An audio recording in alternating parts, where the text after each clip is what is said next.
Good afternoon, all of you. BSc Part 3. Next time,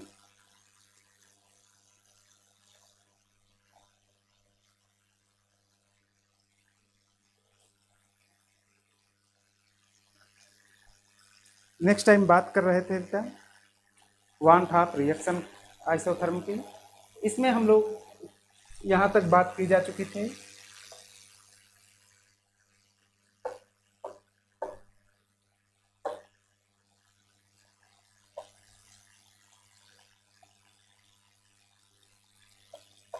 am power m into an power n into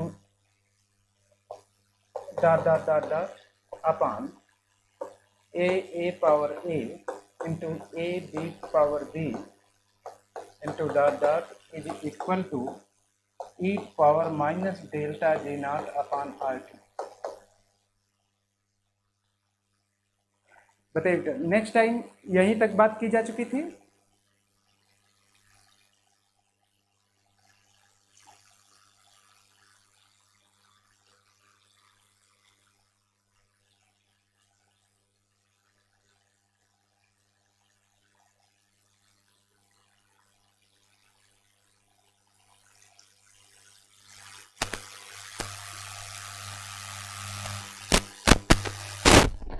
equation number कितना चलता है? 8।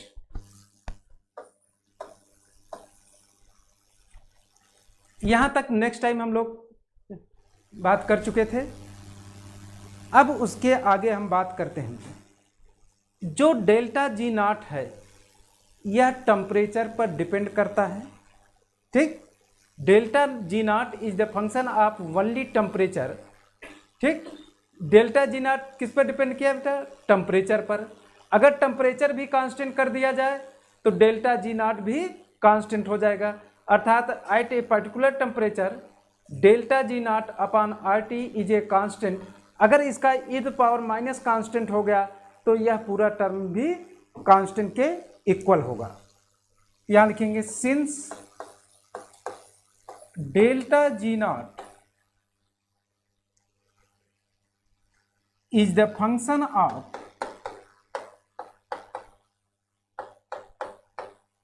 of temperature only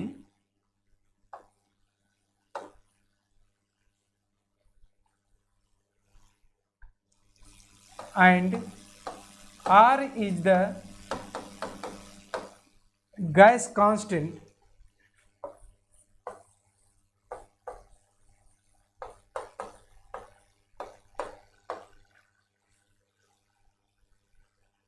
hence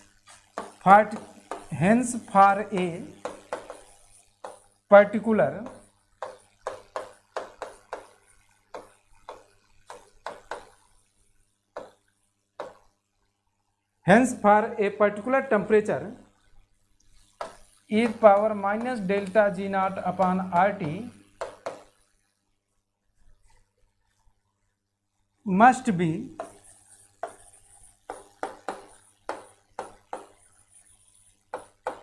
constant quantity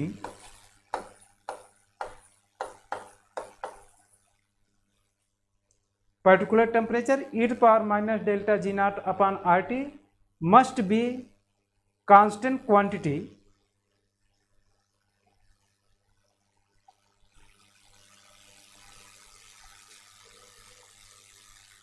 and can be replaced by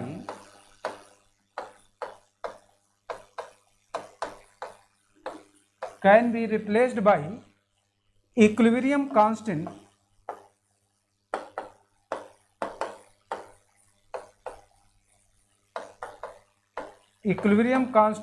के ए। इसने कहा बेटा कि e power delta G naught is the function of temperature only, R is the gas constant. यदि particular temperature की बात करें तो यह पूरा टर्म कांस्टेंट हो जाएगा और e power minus constant is equal to again constant. और इस कांस्टेंट को हम एक नया कांस्टेंट नाम दे रहे हैं इक्विलिब्रियम कांस्टेंट और उसे के ए से डिनोट कर रहे हैं। That is K A is equal to e power minus delta G naught upon R T. Equation number 9, from equation 8 and 9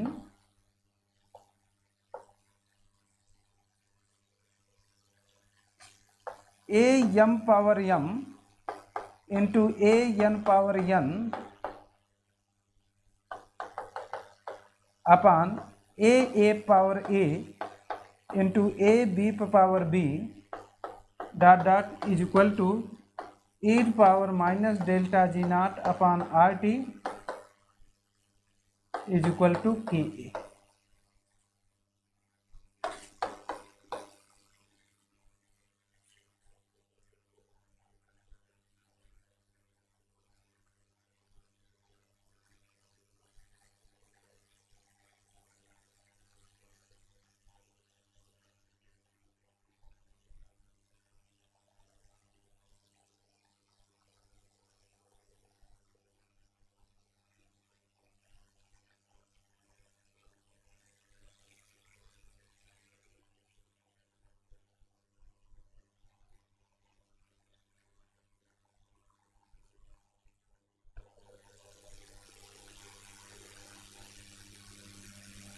note कर लीजिए इसे यहाँ तक।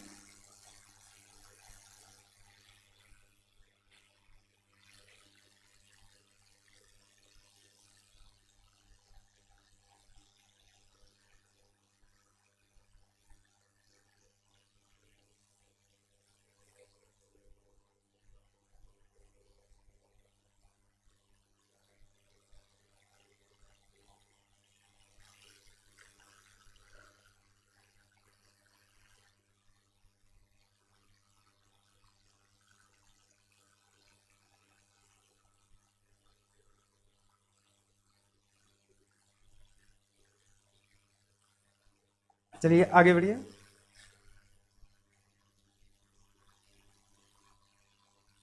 इक्वेशन नंबर 9 का लॉग ले लीजिए बेटा। टेकिंग log ऑफ इक्वेशन 9, तो क्या लिखा जाएगा? यल N K A is equal to, यहां से देखिए minus delta G naught upon R T. क्यों? क्योंकि इधर भी लॉग लेंगे बेटा। इधर देखिए log e to power minus delta G naught upon R T is equal to क्या हो जाएगा? Delta G naught upon R T minus, उससे हिसाब से चेंज कर लिया। यहाँ से delta G naught is equal to minus R T L N K A.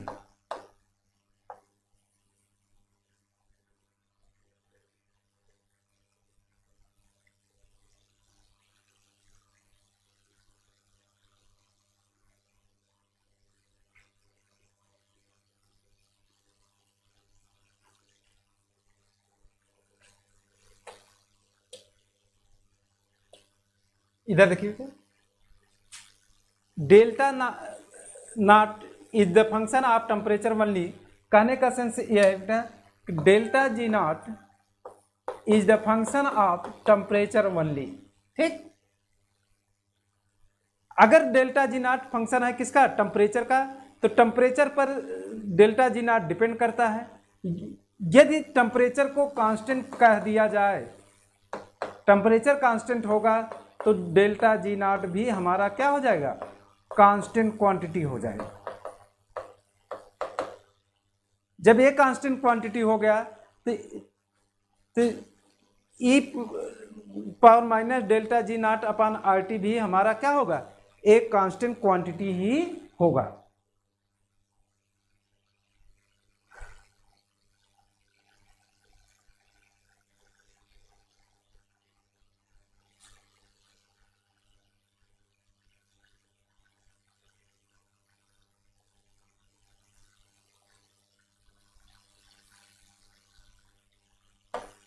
Equation number 10।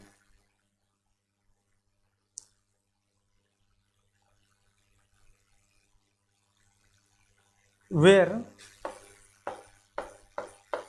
Ka is the equilibrium constant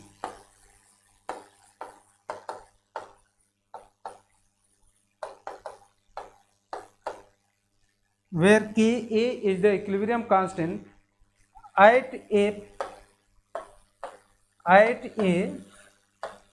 particular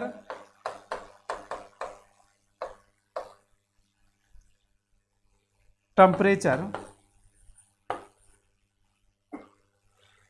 at a particular temperature, and it is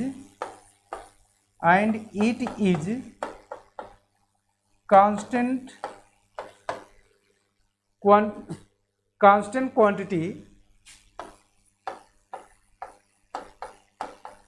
at particular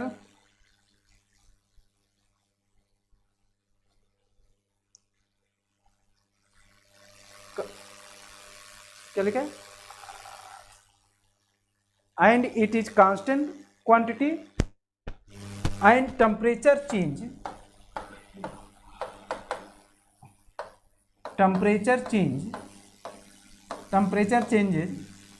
it will also change,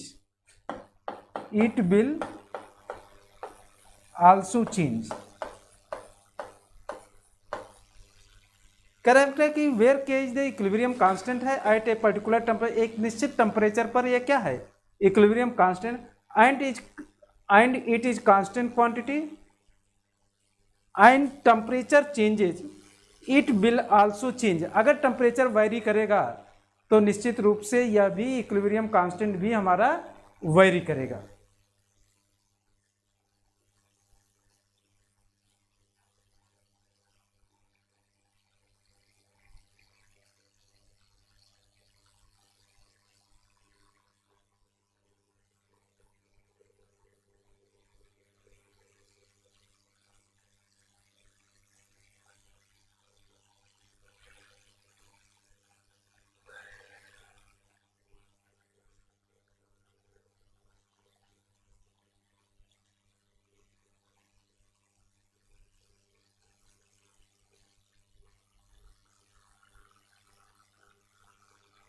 note कर लीजिए।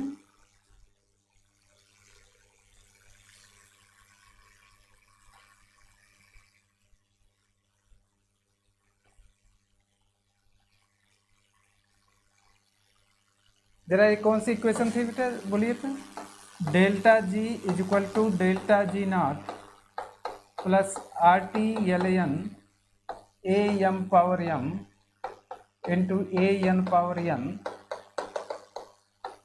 ए power A into A B power B.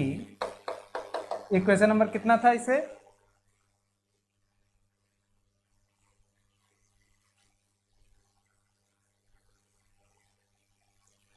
जरा ऊपर देख copy बताइए, equation number कितना था।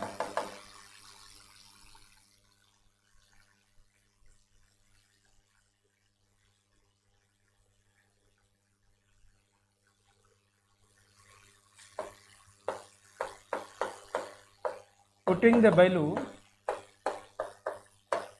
delta G naught 7, putting the value delta G naught in equation 7, we get delta G is equal to delta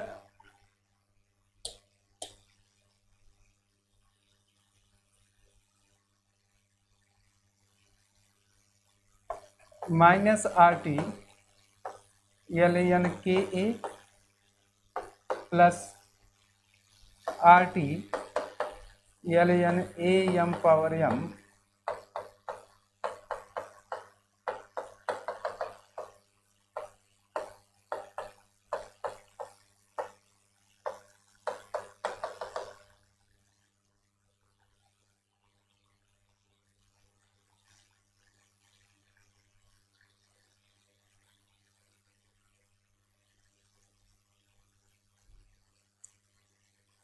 या इसी को लिखते हैं delta G is equal to minus R T L N K A plus R T L N J A, where J A is equal to A M power M into N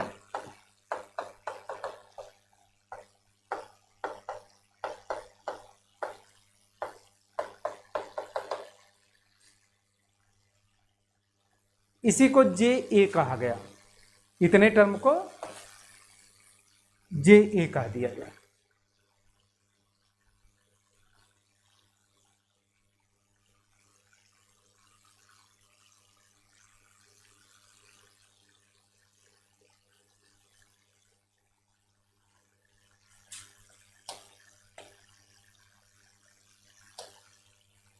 Where Ja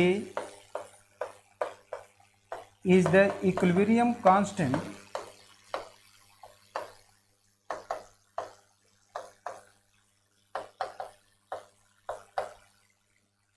Ja is the equilibrium constant of the reaction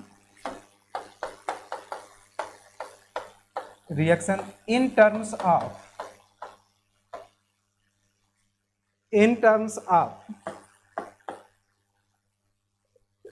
ए के activity कहते हैं terms of chemical activity.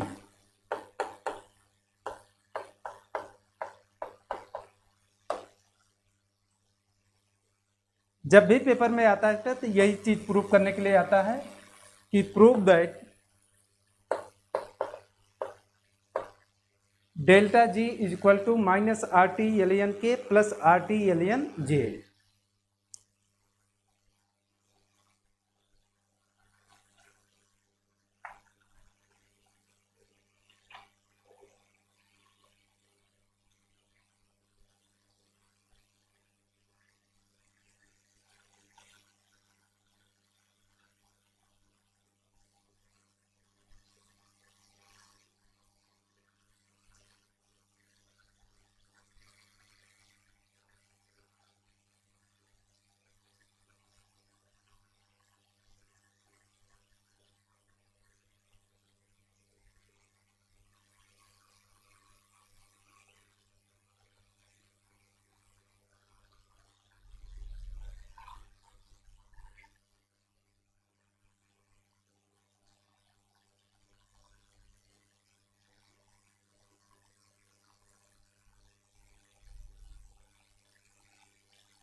Note कर लीजिए, तो बताइए।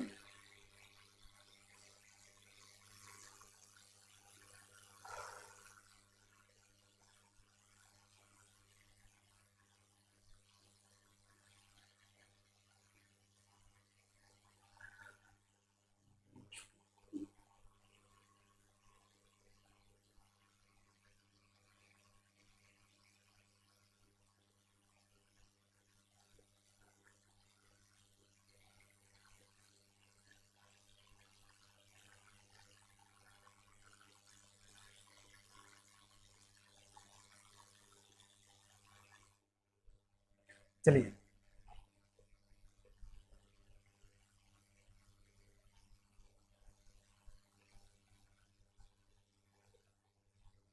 Next type का Gibbs phase rule.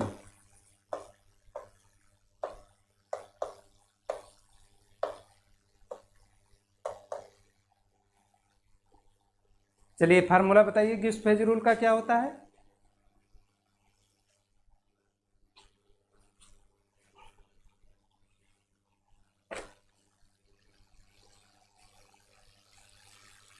Formula बताइए, BSc part 2 में पढ़ा था।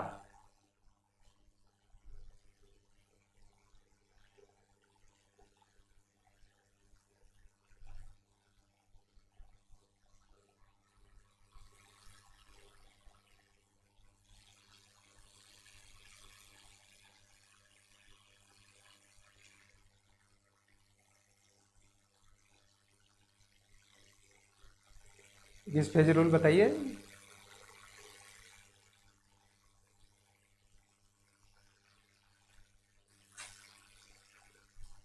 नहीं याद आ रहा है? चलो फार्मूला ही बता दो, फार्मूला ही पूछ रहे हैं।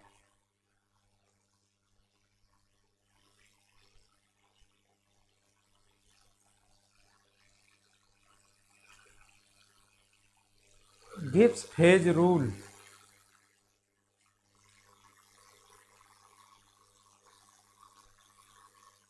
गलत बेटा, सुशांकी सिंह।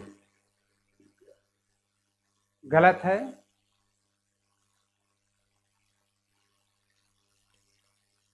और किसी को नहीं याद है?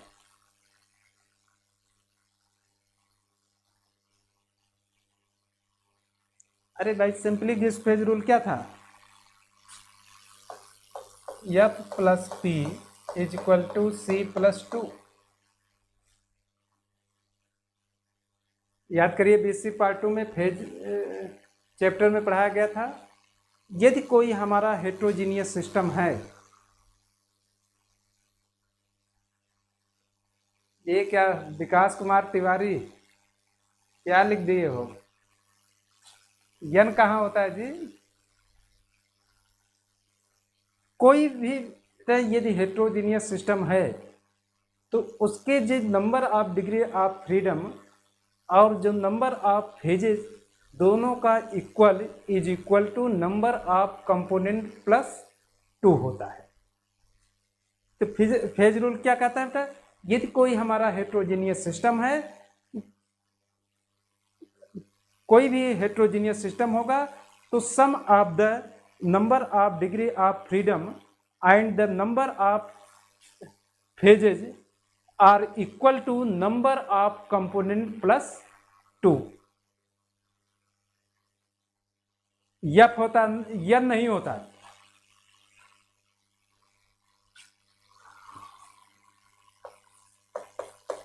According to this rule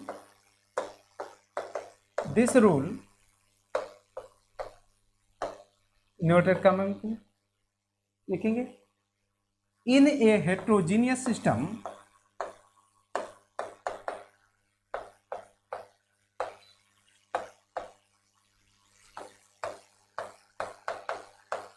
in a heterogeneous system at equilibrium,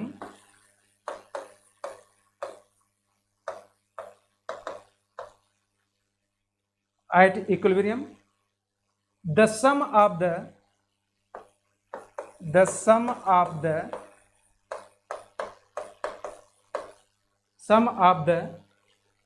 number of degree of freedom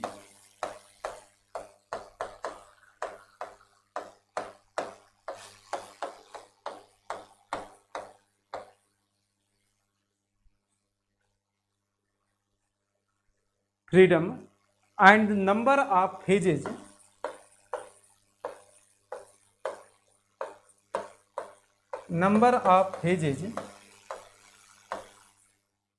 are equal to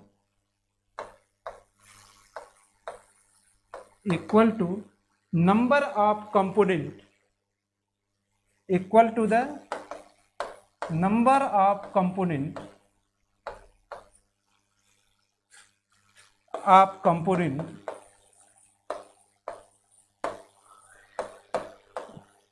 plus 2 in mathematically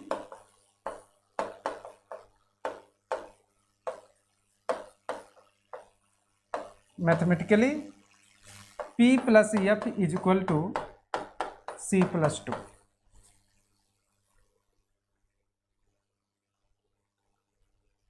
F plus P is equal to C plus 2। अब विकास तिवारी सही लिखा।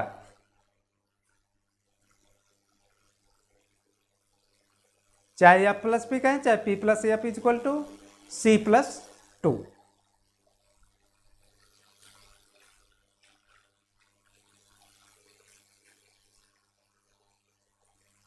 सबको पता है बेटा, P is the number of phases, F is the degree of freedom, C is the number of component.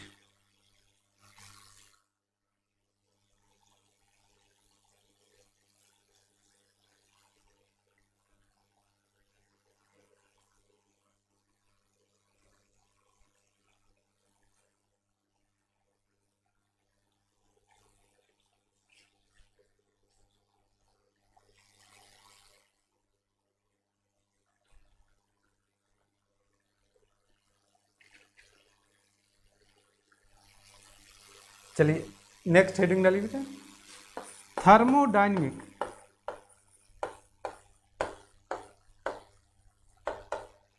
Derivation of phase rule.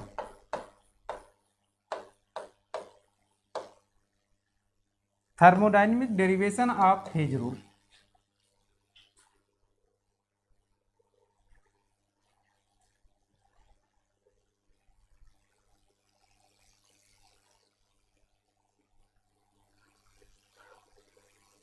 Heading डालिए बेटा, thermodynamic derivation of phase rule. ये भी पेपर में बहुत इंपॉर्टेंट है, हमेशा पूछा जाता है।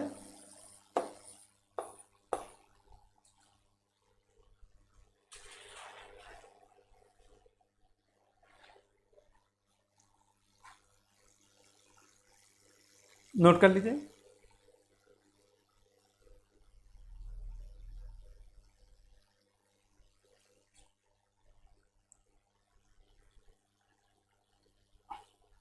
देखिए बेटा, सबका सिग्निफिकेंस सब लोग जानते हैं। सी इज द कंपोनेंट्स। कंपोनेंट्स क्या होते हैं, कहा जाता है बेटा वह मिनिमम स्पीसीज जिसके द्वारा सभी फेज को एक्सप्रेस किया जाए उसे हम कंपोनेंट कहते हैं। स्मॉलेस्ट स्पीसीज जिसके द्वारा हम सभी फेज को क्या करें, एक्सप्रेस करें, जैसे वाटर सॉलिड, वाटर लिक्विड, सबके मिनिमम स्पीसीज का रिप्रेजेंटेशन क्या है, H2O। तो H2O हमारा कंपोनेंट हुआ और यह कहलाया हमारा क्या बेटा, वन कंपोनेंट सिस्टम कहलाया। फेज क्या होते हैं बेटा, मैकेनिकली सेपरेबल, मैकेनिकली जिनको हम हेट्रोजीनियस से बेटा होमोजीनियस पार्ट को अलग करें, mechanically not chemically, physical method के द्वारा यदि हेट्रोजीनियस सिस्टम से हम होमोजीनियस सिस्टम को अलग करें तो वही फेज कहलाएगा। जैसे ये इक्विलिब्रियम में है, एक सॉलिड है, एक लिक्विड है, एक गैस है, तो यह हमारा जो है 3 फेज को 3 फेज सिस्टम होगा। 3 फेज के द्वारा इसे इक्वेशन को रिप्रेजेंट किया गया है। डिग्री ऑफ फ्रीडम क्या होता है, नंबर ऑफ वेरिएबल क्वांटिटी को रिप्रेजेंट करता है। चलिए तो बात करते हैं thermodynamic derivation of phase rule.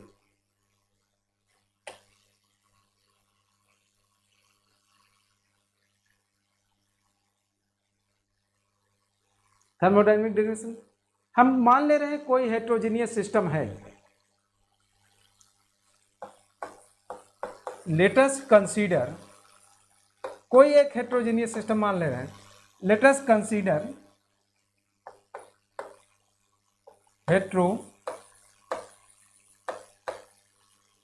let us consider a heterogeneous system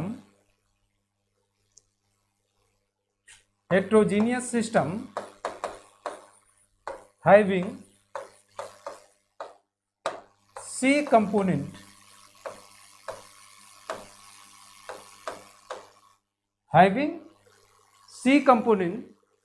distributed over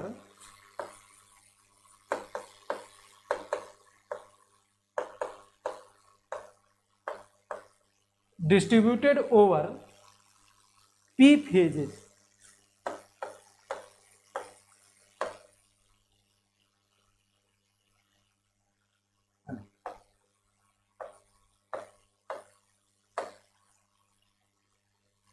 Distributed over P phases, the system is in equilibrium.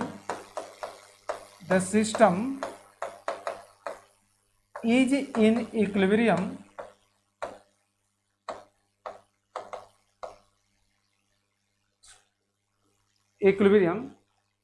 the system can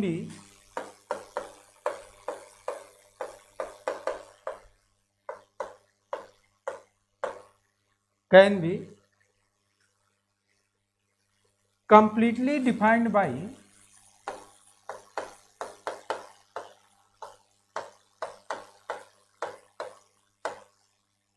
completely defined by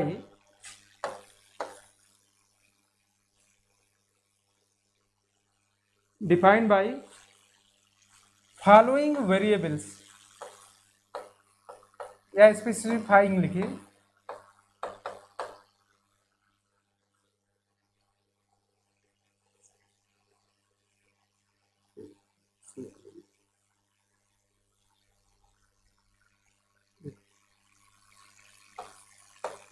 specifying the following variables.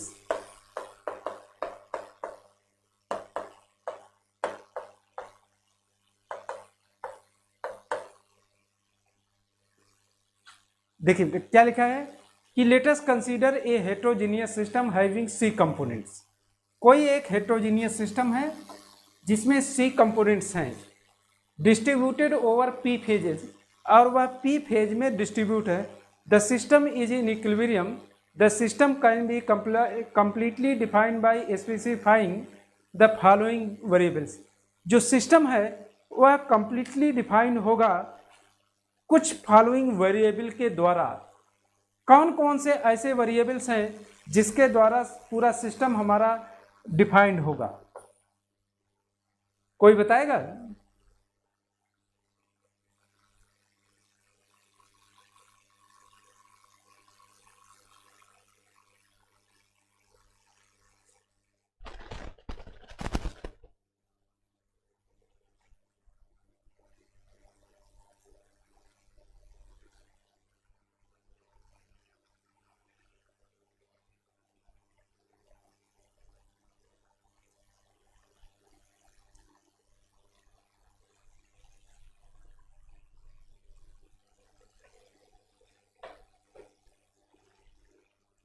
अरे भाई, system तीन चीज से defined होगा, एक तो pressure, दूसरा P और सी, एक और बेटा टेम्परेचर से। विकास कुमार तिवारी, पहला क्या है बेटा? Temperature, temperature that is one variable,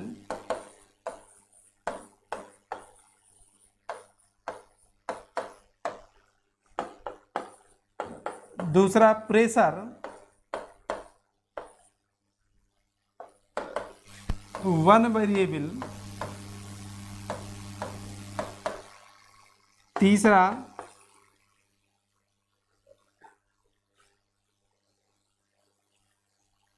क्या हो जाएगा बेटा? Concentration of each component in each phase, concentration of each component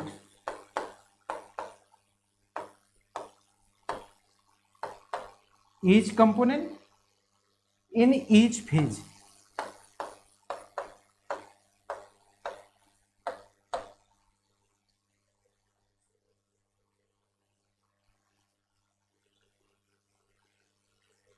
Therefore क्या लिखा है? Concentration of each component in each phase, since each phase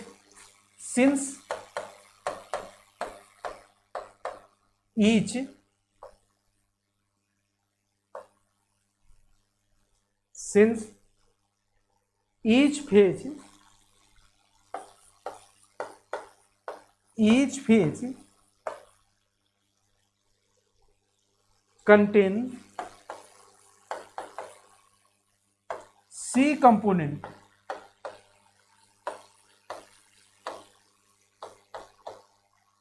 since each phase contain C component,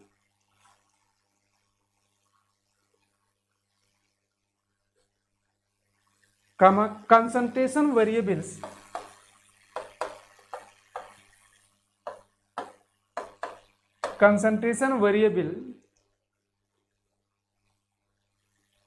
for one phase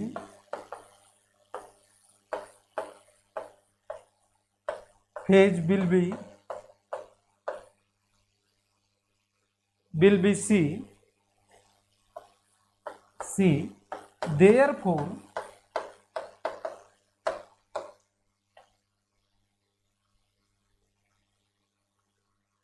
therefore total concentration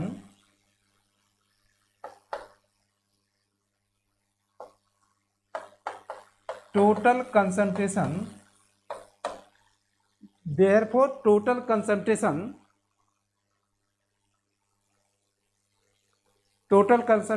variable p phases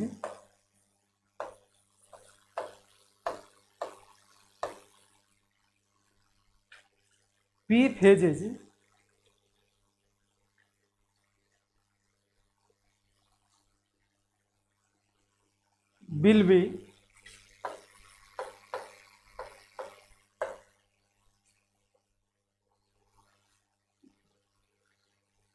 फिर समझ लीजिए बेटा, कहा completely defined mainly 3 variables होगा, कौन कौन से, टेम्परेचर, प्रेशर एंड तीसरा concentration of each component in each phase, हर एक कंपोनेंट का एक phase. Since each phase contains C components, concentration variable for one phase will be C, therefore total concentration variable P phases will be कितना होगा यहां पे,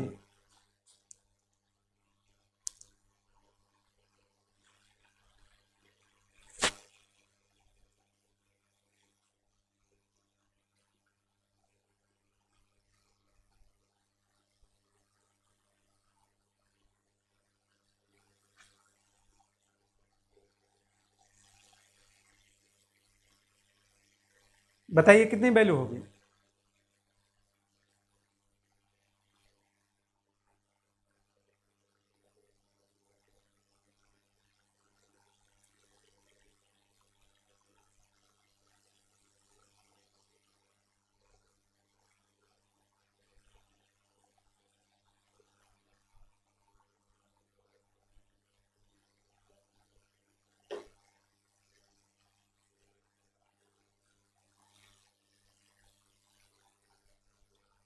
बताइए बताइए बेटा जल्दी से, फेजेज बिल भी कितना होगा,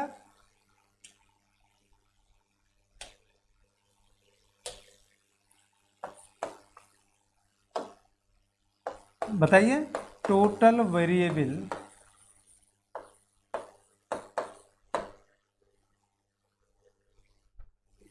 is equal to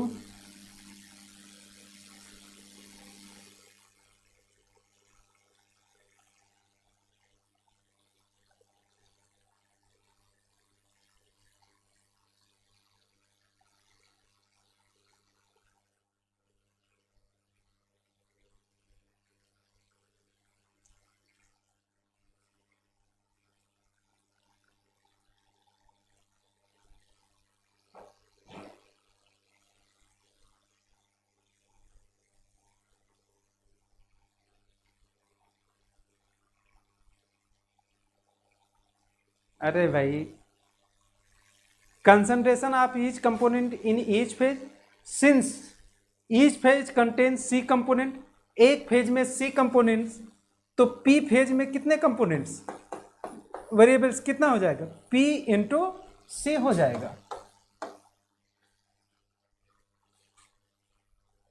P into सी हो जाएगा। टोटल वेरिएबल्स कितना हुआ 1 + 1 + PC, अर्थात this is equal to PC + 2।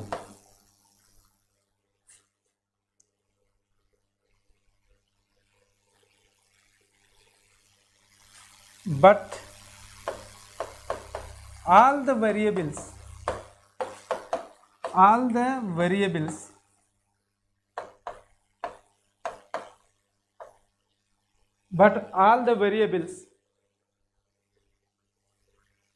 not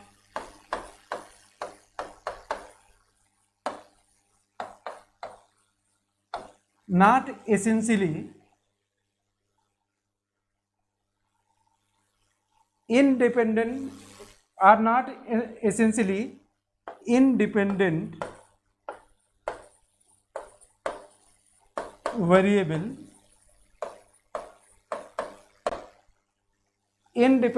variable because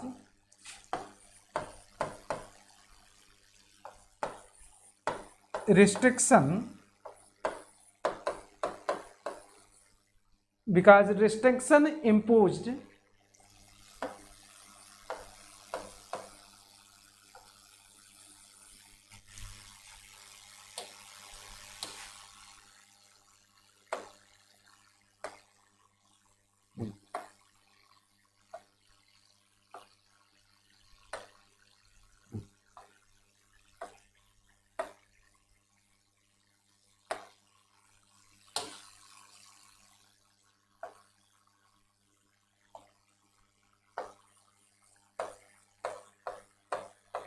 imposed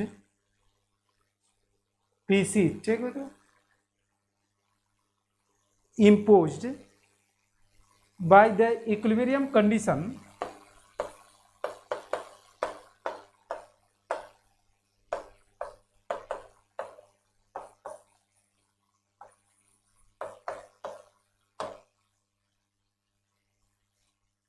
but all the variables are not essentially independent variables because restriction imposed by the equilibrium condition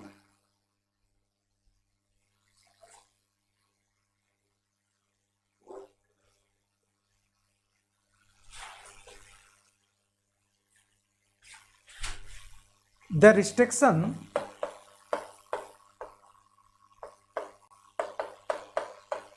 imposed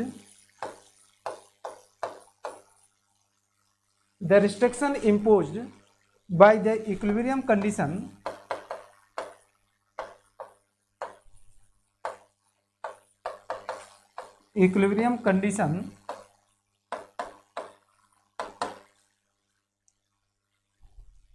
can be calculated as follows.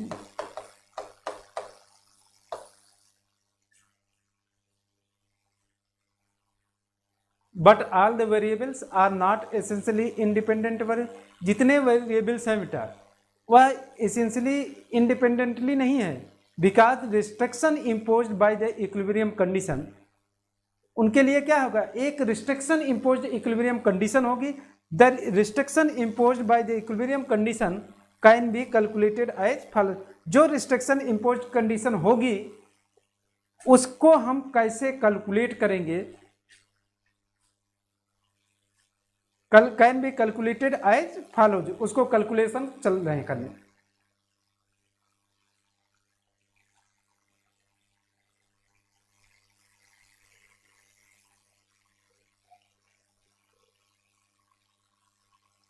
Note कर लीजिए.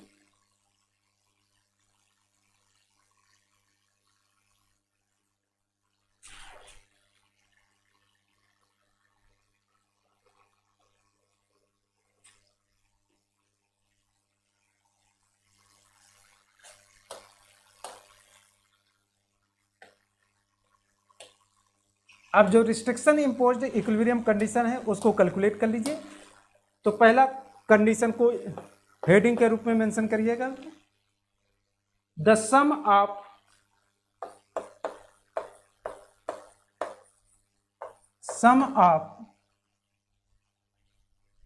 Mole fraction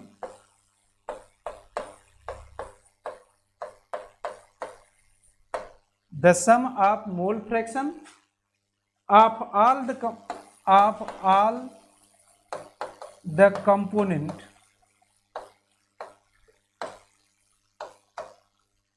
the sum of mole fraction of all the component in a phase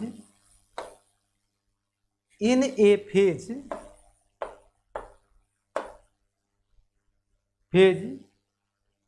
unity.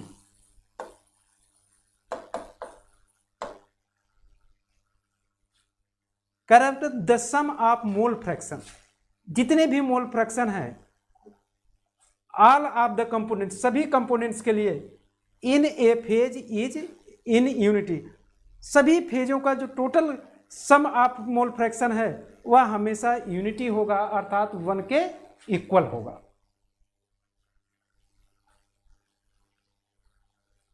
अब इसमें लिखे denoting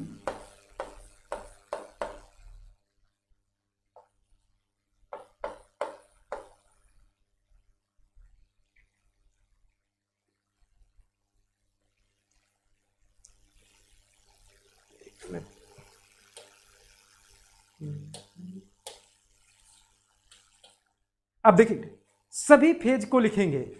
first phase में जितने भी components होंगे 1 2 3 4, जैसा आपने पढ़ा भी होगा, जितने भी कंपोनेंट्स मोल फ्रैक्शन होते हैं यदि उनका सम निकाला जाए तो हमेशा 1 के इक्वल होता है, चाहे जितने हों मोल फ्रैक्शन, क्योंकि mole fraction is equal to क्या होता है,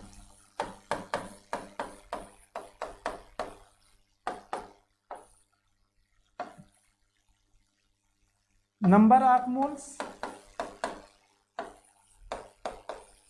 upon total number of moles.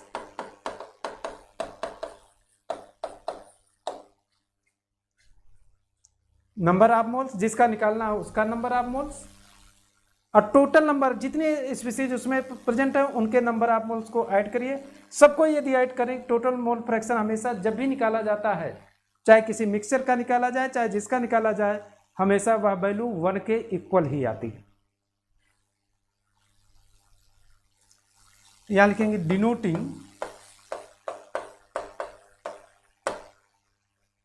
Denoting the component of the system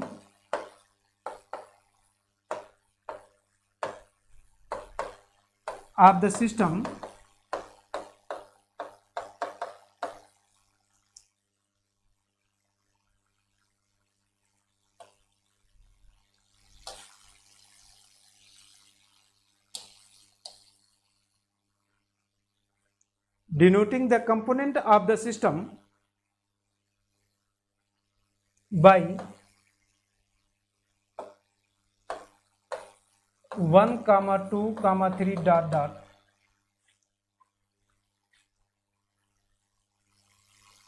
dot dot c तक। कंपोनेंट कहां शुरू हो रहा है, 1 2 डॉट डॉट कहां तक चले जा रहे हैं, सी कंपोनेंट्स की बात कर रहे हैं। And phases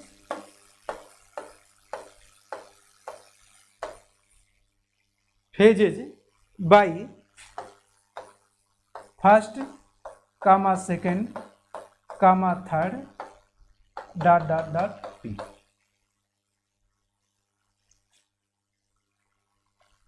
We can write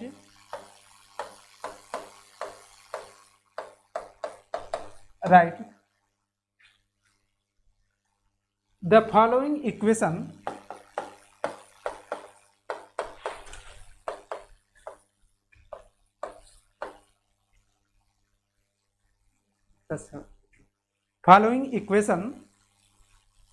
for equilibrium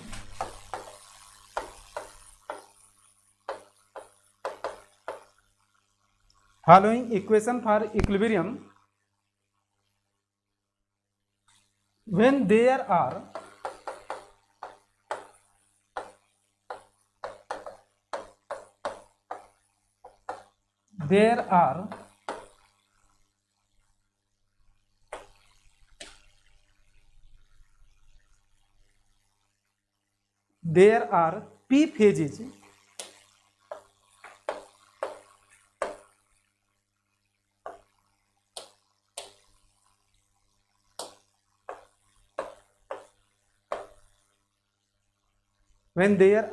p phases और कंपोनेंट कितना होगा, एंड each C components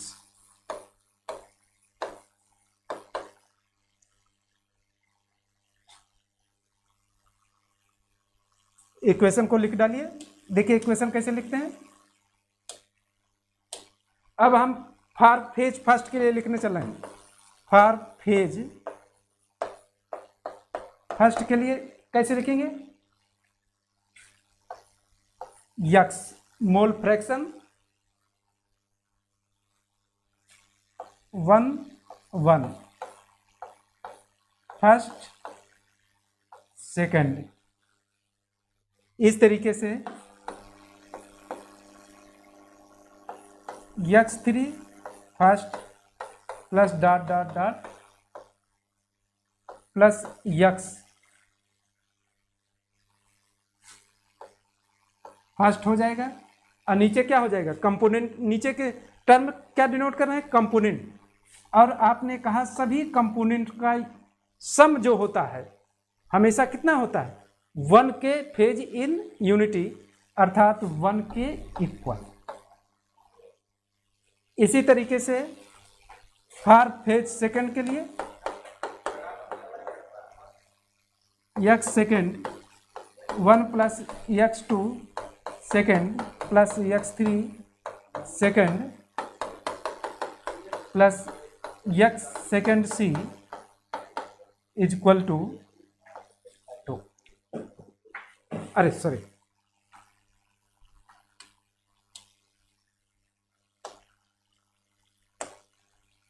इसकी भी वैल्यू 1 के बराबर, क्योंकि सभी फेज में number of component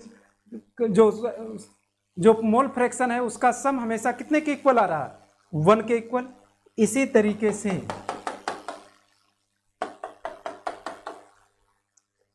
for phase P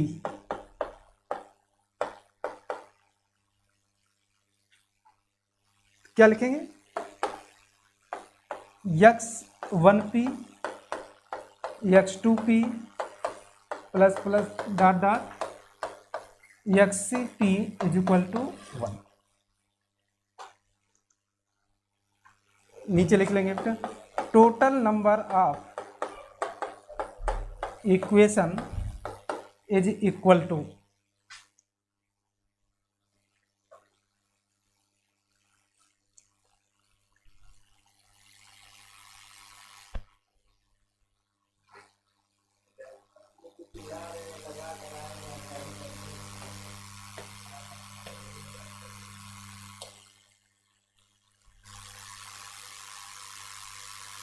that is, यहां कितना होगा बताइए, that is because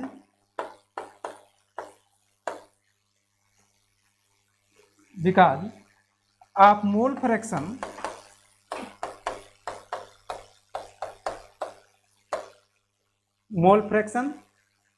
condition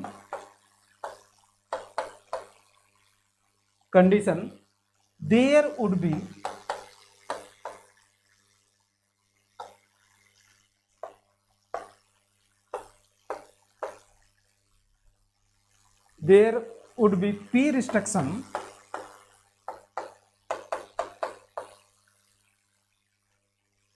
on the system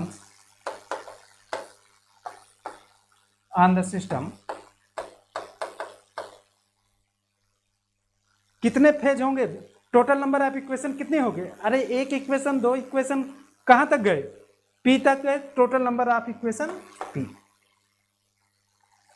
because mole fraction condition these would be P restriction of the system, जो रिस्ट्रिक्शन मिला हमको P रिस्ट्रिक्शंस मिल गए। ठीक है, नेक्स्ट टाइम इसके आगे दूसरे के द्वारा हम कंपोनेंट की कैलकुलेशन करेंगे। ठीक, आज बस इतना, नेक्स्ट टाइम इसके आगे। Okay, thank you.